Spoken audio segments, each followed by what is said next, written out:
हाल ही में मुझे किसी ने पूछा कि भाई टू बंगाली है फिर हिंदी में क्यों वीडियो बनाता है। ये सब दोगलापन है। मैं तेरा दोगलापन उतारता हूँ। मैंने अक्सर अपने आप को पूछा है कि मैं वीडियोस हिंदी में क्यों बनाता हूँ, तो इसके पीछे दो आंसर्स मिले। पहला कंफर्ट जोन और सेकंड ये वीडियो। कभी कभी आपको भी ऐसा फील होता होगा ना कि आप कहीं पे बिलोंग करते हो या नहीं। तो ये कहानी वही क्राइसिस ऑफ बिलोंगिंग के बारे में है। कहानी शुरू होती है कुछ 1996 में, जब मेरा जन्म हुआ था एक बंगाली हाउस होल्ड में in this beautiful place of Lumding. That automatically means कि Bengali is my mother tongue. थोड़ा बहुत असमीज मेरे को आता है। ईयर 2000 में जब मेरा स्कूल में एडमिशन हुआ था, it was in Don Bosco school, जो कि एक क्रिश्चियन कैथलिक स्कूल था। और अभी जितना भी इंग्लिश बोल रहा था मैं, वो उसी का देन था। But it was not always like this initially. And by initial I mean class 6 से 7 तक। एक बार क्या हुआ था, एक एक्सटेम्पोर में एक टीचर ने मेरा नाम दे दिया था। एक्सटेम्पोर यानी कि एक रैंडम टॉपिक होगा and you have to speak about it for 2 to 3 minutes। और on the day of the event मैं इतना डर गया था कि I literally hid from everyone and I was almost absent. I was absent. So yes, that was the day I really felt what stage fear is and what language barrier is. जब आप कुछ कहना चाह रहे हो और आप कुछ एक्सप्रेस ही नहीं कर पा रहे हो, so that is what affects you.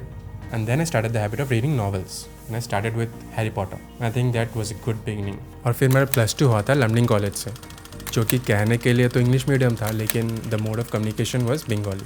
और अब आता है इस बोरिंग से लाइफ में एक टर्निंग पॉइंट। मैं 12th के बाद बेंगलोर चला गया था। क्यों, कैसे, वो कभी और। लेकिन बेंगलोर पहुँचने के पहले से मुझे ये भी नहीं पता था कि बेंगलोर होता कहाँ है, वहाँ के लोग कैसे हैं, या फिर वहाँ पे कौन सा भाषा बोला जाता है। लेकिन वो कहता है ना, अगर दोस्त अच्छे हो तो लाइफ थोड़ा ईजी हो ही जाता है। लेकिन यहाँ पे दोस्त हर तरह के बने।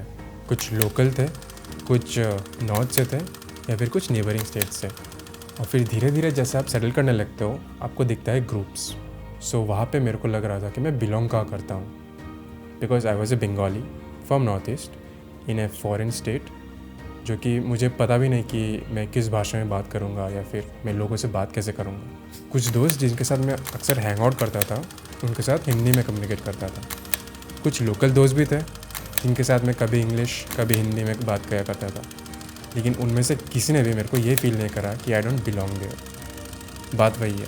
द कंक्लूजन इज़ दैट मैं 6 साल तक अपने ओपिनियंस, फीलिंग्स या फिर मूड्स एक्सप्रेस किया है हिंदी में। तो इसका मतलब है कि मैं यूज्ड टू हो गया। It has become my comfort zone कि मैं हिंदी में अपने आप को एक्सप्रेस करता हूँ। लेकिन मुझे एक चीज़ पता चला कि अगर आप कुछ कहना चाहते हो और फिर सामने वाला वो चीज़ समझ रहा हो, so you can't call that a language barrier. Because language का इंपॉर्टेंस यही होता है कि आप अपना थॉट्स, अपने फीलिंग्स सामने वाले को एक्सप्रेस कर पाए। और वो चाहे इंग्लिश में हो, हिंदी में हो, बंगाली में हो, कन्नड़ा में हो, या फिर किसी भी लैंग्वेज में हो, या फिर लैंग्वेज छोड़ो इशारों में ही हो।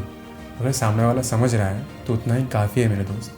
कभी अपने आप को छोटा मत समझना कि आपको अच्छी अंग्रेज़ी नहीं आता हो, आप स्टटर करते हो, या फिर आपका प्रोनाउंसिएशन गलत है। फील्स टू फील्स कनेक्ट हुआ तो आप काबिल हो। सो अगली बार के लिए चलते हैं।